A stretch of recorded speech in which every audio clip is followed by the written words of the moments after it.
Hello बच्चों, यहाँ पर हम क्लास 11 का फर्स्ट चैप्टर स्टार्ट कर रहे हैं बच्चों, जो है सेट्स। ठीक है, तो ये हम फर्स्ट एक्सरसाइज के लिए वीडियो बना रहे हैं, जिससे कि इस वीडियो को देखने के बाद, इतनी थ्योरी पढ़ने के बाद तुम्हारी फर्स्ट एक्सरसाइज आराम से हो जाएगी। ठीक है बच्चों, तो सबसे पहले जो हमें चीज पढ़नी है वो ये पढ़ने की, जो चैप्टर का नाम है set.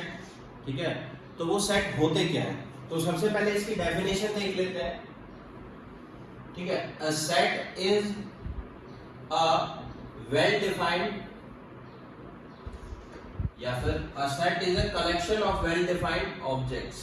Collection of well defined objects, जो ऑब्जेक्ट्स अच्छे से डिफाइन हो, उनका अगर एक कलेक्शन बनाए तो उस कलेक्शन को हम सेट बोल देंगे। ठीक है, जो ऑब्जेक्ट्स हमारे अच्छे से डिफाइन हो।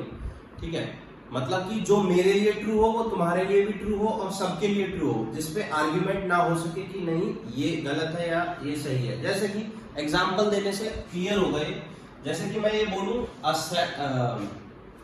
कोई एक सेट ले लेते हैं, let is set is B. B is a set of first 4 natural numbers. ठीक है, B is a set of first 4 natural numbers। तो तुम सबको पता है कि नेचुरल नंबर 1 से स्टार्ट होते हैं और फर्स्ट 4 नेचुरल नंबर्स होते हैं ये। ठीक है, तो ये अच्छे से वेल डिफाइंड है। ठीक है, वेल डिफाइंड वर्ड्स पे ज्यादा जोर देना है बच्चों हमें। ठीक है, अच्छे से डिफाइन होने चाहिए। तो पहले 4 नेचुरल नंबर मैथमेटिक्स में अच्छे से डिफाइन है। ठीक है, तो हम उनको इसको एक सेट बोल सकते हैं। ठीक है, और एक और सेट ले लेते हैं जिसमें फर्स्ट मतलब ऑल नेचुरल नंबर्स। तो सारे नेचुरल नंबर्स हमारे अच्छे से डिफाइन है, 1 से स्टार्ट होते हैं और अप टू इंफिनिटी तक जाते हैं, है ना। तो ये भी एक सेट है। ठीक है, और इसमें जो नंबर्स हैं इनफाइनाइट तक जा रहे हैं, बट हमें पता है कि यहाँ पर किसी भी एक नंबर को उठा के हम ये बोल सकते हैं कि ये इस सेट के अंदर आएगा या नहीं आएगा। ठीक है, जैसे कि अगर मैं तुमसे बोलूं 5 लाख, ठीक है, क्या ये इसके अंदर आएगा? अगर तुम्हें कंफ्यूजन है कि ये आएगा या नहीं आएगा, ठीक है, और सेट की डेफिनेशन से वो चीज क्लियर नहीं है, तो वो सेट नहीं होगा। बट यहाँ पर डेफिनेशन में लिखा हुआ है set of all natural numbers, और ये एक नेचुरल नंबर है, तो ये इसके अंदर आएगा, हमें अच्छे से क्लियर है। तो हम C को एक सेट बोल सकते हैं। अब ऐसे कौन से होंगे जिनको सेट नहीं बोल सकते? तो अगर मैं तुमसे बोलूं, ठीक है, टॉप 10 क्रिकेटर्स एवर लिव। ठीक है, टॉप 10 क्रिकेटर्स, तो let D is a set of top 10 cricketers. तो क्रिकेटर में कोई बच्चा सबसे पहले कोहली का नाम देगा, कोई बच्चा किसी का नाम देगा, मैं राहुल द्रविड़ का नाम लूंगा, ठीक है, सचिन तेंदुलकर। तो सबके लिए टॉप 10 जो है बिल्कुल डिफरेंट आएंगे। ठीक है, तो ऐसे केसेस में आर्ग्यूमेंट हो जाएगा, समझ रहे हो? तो ऐसे केसेस में आर्ग्यूमेंट हो जाएगा और वो चीज एक सेट नहीं कहलाएगी। ठीक है, एक और एग्जांपल ले लेते हैं, टॉप 10 राइटर्स ऑफ इंडिया। तो टॉप 10 राइटर्स में अब कहीं पर रैंकिंग तो दे नहीं रखी है कि ये टॉप 10 राइटर्स है। ठीक है, तो रैंकिंग नहीं दे रखी, तो हमें नहीं पता कि कौन से टॉप 10 राइटर्स हैं। तो किसी के लिए कोई अच्छा राइटर है, किसी के लिए कोई अच्छा राइटर है, कोई किसी को टॉप 10 में डाल देगा, कोई किसी को टॉप 10 में डाल देगा। तो ऐसे ही ये जो दोनों लास्ट के मैंने एग्जांपल दिए बच्चे, ये सेट नहीं होंगे, क्योंकि ये सब हर पर्सन टू पर्सन या फिर पॉपुलेशन टू पॉपुलेशन किसी के लिए डिफरेंट करेंगे। ठीक है, जैसे कि अमेरिका वालों के लिए टॉप 10 राइटर्स डिफरेंट होंगे, हमारे लिए डिफरेंट है। ठीक है, ऑस्ट्रेलिया वालों के लिए टॉप 10 क्रिकेटर्स डिफरेंट होंगे, हमारे लिए डिफरेंट होंगे। ठीक है, तो ऐसे कह सकते हैं। फिर पर्सन टू पर्सन भी वेरी करेगा, तो वो सेट बिल्कुल डिफरेंट हो जाएगा। उसकी डेफिनेशन सेम होगी, बट वो सेट में एलिमेंट्स थोड़े डिफरेंट आ जाएंगे। तो ऐसे केसेस में हम उनको सेट नहीं बोलते हैं। ठीक है, तो इस पे तुम काफी एग्जांपल्स देख सकते हो।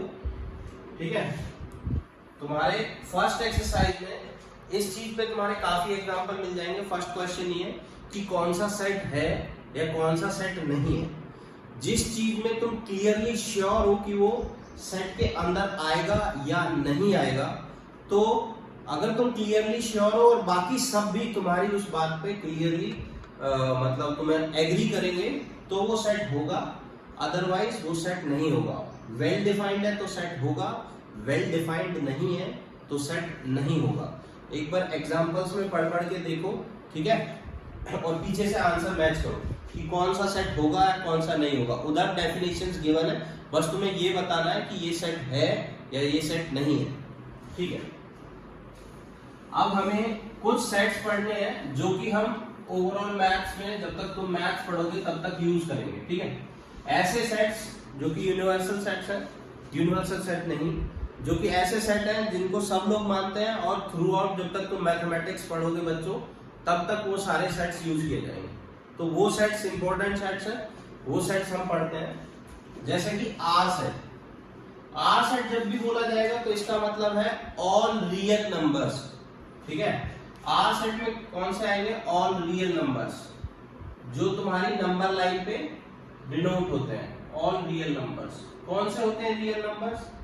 रियल नंबर्स माइनस इंफिनिटी से स्टार्ट होते हैं, ठीक है, और इंफिनिटी तक जाते हैं, ठीक है। नंबर लाइन पे माइनस इंफिनिटी से स्टार्ट होते हैं, बीच में कहीं जीरो आता है, इंफिनिटी तक जाता है। तो सारे नंबर जो भी नंबर लाइन पे हम लिख सकते हैं वो सारे नंबर्स आर सेट में आएंगे। आर सेट सारे रियल नंबर्स का क्या होता है? सेट होता है, ठीक है। सबको पता है नंबर लाइन पे हम कौन से नंबर्स को डिनोट कर सकते हैं और कौन से नंबर्स को डिनोट नहीं कर सकते। अगर किसी को कंफ्यूजन है कि ऐसे कौन से नंबर होंगे जो रियल लाइन पे हम डिनोट नहीं कर सकते, तो वो नंबर्स होते हैं इमेजिनरी नंबर्स, जो कि हम 5th चैप्टर कॉम्प्लेक्स नंबर में पढ़ेंगे। इस टाइप वाले नंबर्स, ठीक है।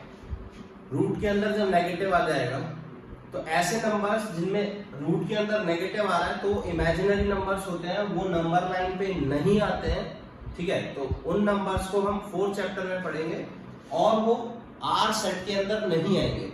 आर सेट में सिर्फ रियल नंबर्स आएंगे, इमेजिनरी नंबर्स नहीं आएंगे। इमेजिनरी नंबर्स हम 5th चैप्टर में पढ़ेंगे, ठीक है बच्चों। तो अभी इसकी टेंशन लेने की जरूरत नहीं है, बस ध्यान रखना माइनस इंफिनिटी से इंफिनिटी तक के नंबर सारे तुम्हारे क्या होते हैं? रियल नंबर्स होते हैं।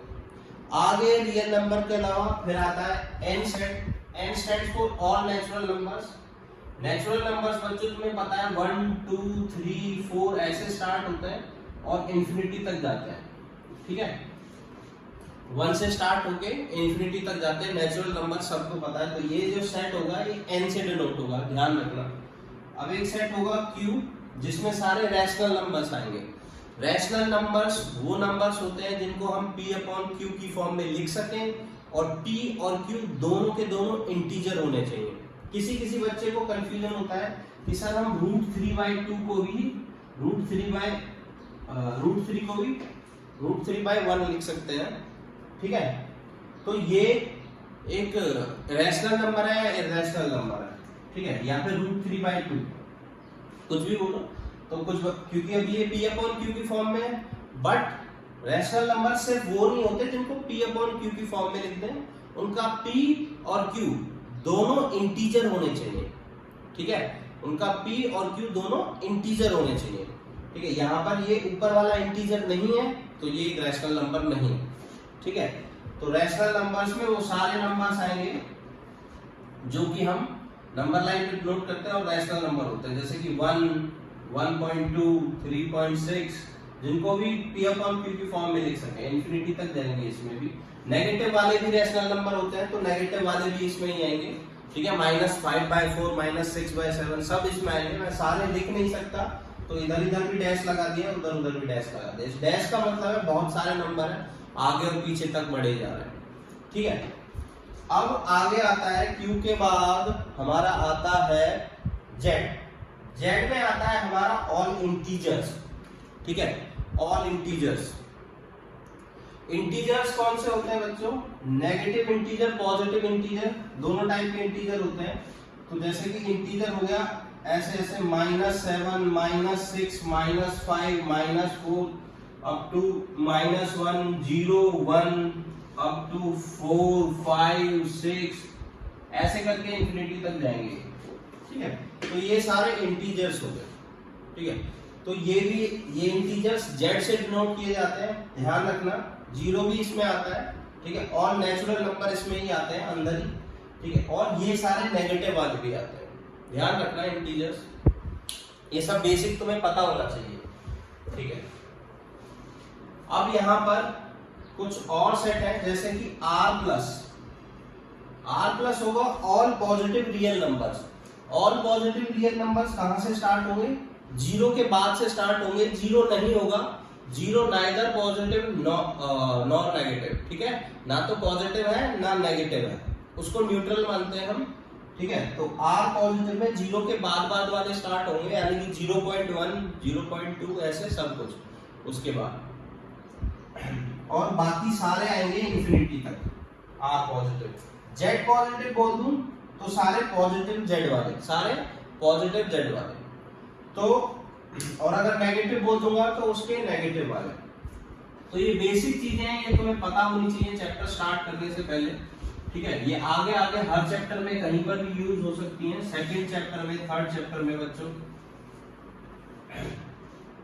ठीक है।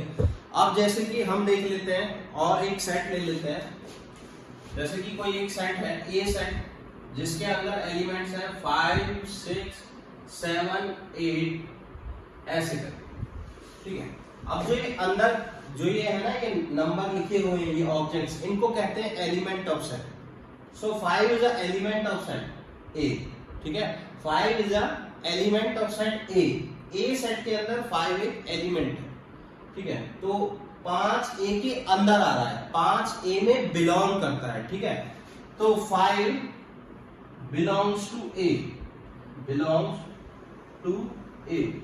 इस चीज को शॉर्टकट में लिखने का एक तरीका है, वो सिंबल तुम्हें पता होना चाहिए, वो कई जगह यूज होगा, ठीक है। उस पे क्वेश्चन भी है फर्स्ट एक्सरसाइज में, तो उसको लिखते हैं 5 बिलोंग्स टू ए, ऐसे करके ई टाइप में बनाता है। तो इसका मतलब होता है कि 5 ए के अंदर आता है, देखो यहां पर है, ठीक है। ऐसे ही हम लिख सकते हैं 6 भी ए के अंदर आता है, 7 भी, 8 भी, ठीक है। बट अगर मैं लिखूं 9 तो 9 नहीं आता है, तो उसके लिए हम ये लिख देंगे, इसको कहते हैं डज नॉट बिलोंग्स टू, ठीक है। काट दिया, जैसे इक्वल टू को काट दो तो डज नॉट इक्वल टू, ठीक है। तो वैसे ही है belongs to, does not belongs to. तो ऐसे क्वेश्चन पूछे जाएंगे फर्स्ट एक्सरसाइज में तुमसे, तो उनमें से तुम्हें ये सिंबल्स लगाने हैं। अगर कोई एलिमेंट उसके अंदर है तो बिलोंग्स टू का सिंबल आ जाएगा, अगर अंदर नहीं है तो डज नॉट बिलोंग्स टू का सिंबल आ जाएगा, इतनी सी बात है। आगे चलते हैं बच्चों। अब जो सारे सेट्स होते हैं उनको हम दो फॉर्म में लिख सकते हैं, ठीक है, दो फॉर्म्स में लिख सकते हैं, ठीक। एक फॉर्म को कहते हैं रोस्टर फॉर्म, एक फॉर्म होती है सेट बिल्डर फॉर्म। वो दोनों फॉर्म डिटेल में हम यहाँ पढ़ लेते हैं, ठीक है।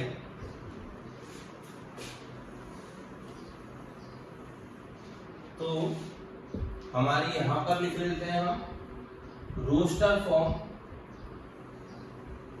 ठीक है, और लेफ्ट साइड में लिखते हैं set builder form, set builder form. तो सारे सेट्स को हम दो तरह की दो फॉर्म में लिख सकते हैं। ये और ये सेट सेम ही होगा, यहां पर उसको लिखने का तरीका अलग होगा, यहां पर उसको लिखने का तरीका अलग होगा, ठीक है। यही हमें पढ़ना है। सेट बिल्डर फॉर्म में हम सेट की डेफिनेशन लिखेंगे, ठीक है, सेट की डेफिनेशन लिखेंगे जो उसके अंदर एलिमेंट्स आए। जैसे कि मान के चलो एक सेट है, ठीक है, जिसके अंदर जो एलिमेंट है, ये x मैंने लिखा है, तो इसका मतलब x जो है a के अंदर का एलिमेंट है। फिर यहाँ इस एलिमेंट की डेफिनेशन लिखेंगे, ऐसे लगा के, इसको बोलते हैं सच दैट a के अंदर x आता है, सच that x is a natural number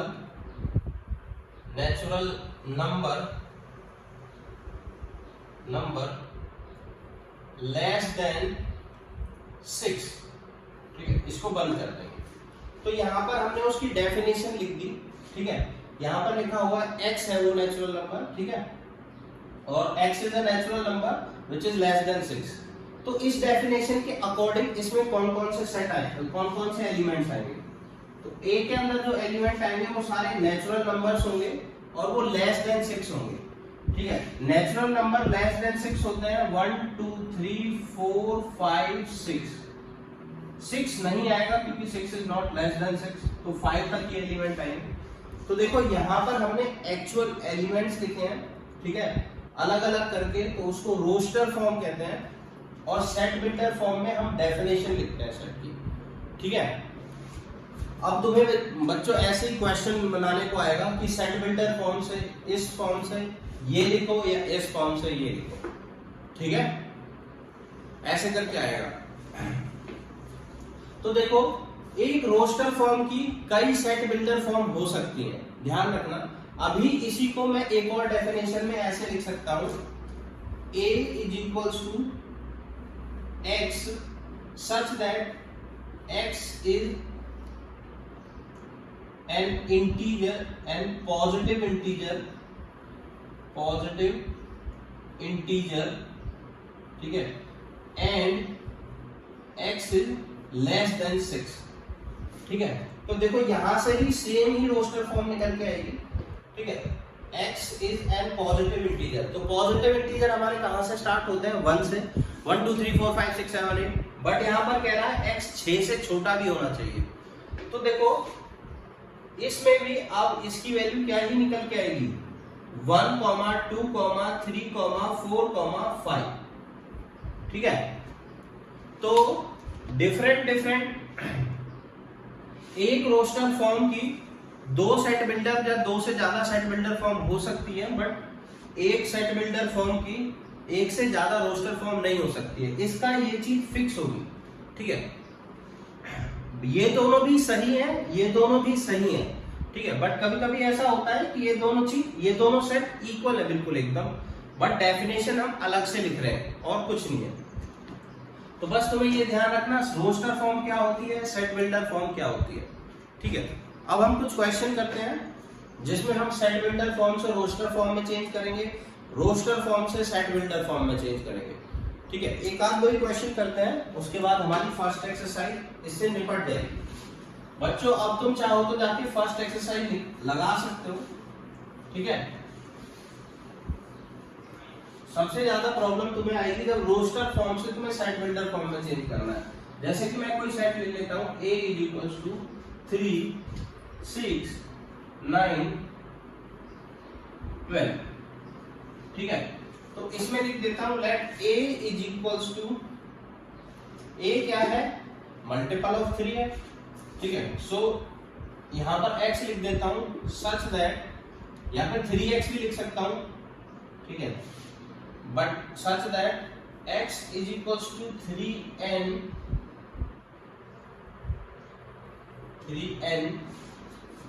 and n belongs to natural number. n एक नेचुरल नंबर है, नेचुरल नंबर 1 2 3 4 5 6 7 8 होता है, बट हमें नेचुरल नंबर यहाँ कहां तक चाहिए, 1 2 3 4 तक चाहिए, ठीक है। and belongs to natural number and is less than equal to 4, तो हम ऐसे लिख सकते हैं जो n है उसकी value less than equal to 4 है। तो ऐसे भी हमारी एक सेट बिल्डर फॉर्म हो गई, ठीक है। इसको पढ़ना बहुत जरूरी है, इसको समझना, और यहीं से तुम्हें सब कुछ समझ में आ जाएगा जो फर्स्ट एक्सरसाइज के लिए तुम्हें जरूरी है। बच्चों देखो n की वैल्यू 4 से कम होनी चाहिए, इसका मतलब ये है, और n जो है नेचुरल नंबर होना चाहिए। 4 से कम बहुत सारी वैल्यू होती है, 3.5 भी 4 से कम होती है, ठीक है। तो हम वो नहीं डाल सकते क्योंकि सिर्फ हमें नेचुरल नंबर डालना है, ठीक है। तो यहाँ पर नेचुरल नंबर 4 से कम कौन कौन से होते हैं, या 4 के बराबर 1 2 3 4, यहाँ पर हम डालेंगे 1, तो 3 into 1 3 आ जाएगी x की वैल्यू जो कि ये है। n की वैल्यू 2 डालेंगे तो 3 into 2 6, n की वैल्यू 3 डालेंगे तो 3 into 3 9, 4 डालेंगे तो 3 into 4 12। तो ऐसे ही सारे एलिमेंट निकल जाएंगे। 4 के बाद हम वैल्यू नहीं डाल सकते क्योंकि यहाँ पर कंडीशन दी हुई है। तो बच्चों अब बैठ के फर्स्ट एक्सरसाइज तुम निपटा सकते हो, अच्छे से निपटाओ, और उसके बाद सेकंड वीडियो देखो, और उसके बाद तुम वापस फिर से सेकंड एक्सरसाइज निपटाने के लायक हो जाओगे। चलो बाय बाय बच्चों।